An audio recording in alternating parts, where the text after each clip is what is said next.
শুন মিস্টার রয়, আমার বোনের চোখের জল যখন পড়েছে না, হিসেবটা কিন্তু আমাকে বুঝতে হবে। যান, কথা বলেন নি।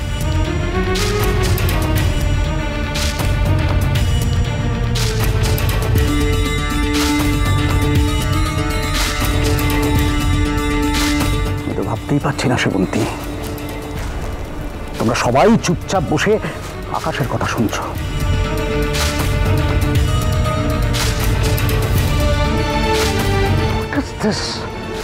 তোমাদের আসল কর্তব্যটা তোমরা অ্যাভয়েড করে গেলে। শুভ বাড়ি থেকে চলে গেল কি করে? তোমরা কেউ আটকাতে পারলে না ওকে? How strange. রূপক, তুই ছিলি, হীরক ছিল, বাকি ছেলেরা ছিল, সবাই কি করে হলো এটা? মা, তুমি এটা অ্যালাউ করলে কি করে? শুভ বাড়ি থেকে চলে গেল? না মানে আসলে হঠাৎই মানে এমন সার্কামস্ট্যান্সেস। রঞ্জিনী, পুরবী, তোমরা আটকাতে পারলে না ওকে? আমার বাড়ির লক্ষ্মী আমার বাড়ি ছেড়ে চলে গেল, আর তোমরা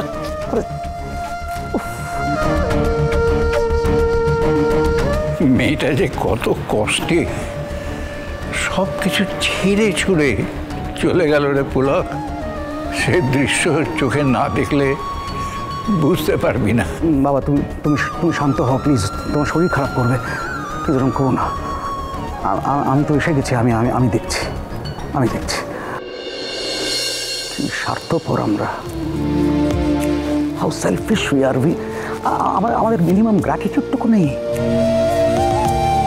শুভ তো আমাদের বাড়ির বউ হয়েছে পরে, তো চিরকাল আমাদের বাড়ির মেয়ের মতো ছিল। আমাদের বাড়িটাকে ও সবসময় নিজের বাড়ি মনে করত। আমাদের নদিয়ার বাড়িটা সারা বছর শুভ সেটাকে আগলে রাখতো, সেটা খেয়াল রাখতো। আমরা তো শুধুমাত্র বছরে একবার জগদ্ধাত্রী পুজোর সময় গিয়ে পায়ের ওপর পা তুলে হই হই করি খালাস। সমস্ত কাজ শুভ একা করত।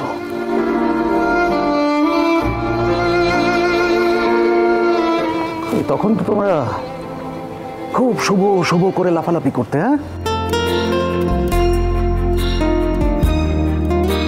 এই বাড়িতে বউ হয়ে আসা ইস্তক শুভ কি না করেছে আমাদের জন্য। নিজের কথা ভুলে আমাদের প্রত্যেকটা মেম্বারকে সবসময় প্রায়োরিটি দিয়েছে। বাড়ির প্রত্যেকটা ক্রাইসিসে শুভ সবার আগে এগিয়ে এসছে, সবার আগে ঝাঁপিয়ে পড়েছে। শুধু তাই নয়, আমাদের কত বিপদ থেকে শুভ উদ্ধার করেছে। আমরা তার কি প্রতিদান দিলাম? সেবন্তী, বলো বলো তুমি। গৃহপ্রবেশ সোম থেকে রবি প্রতিদিন রাত 8:30টায় স্টার জলসায় ও জিও হটস্টারে।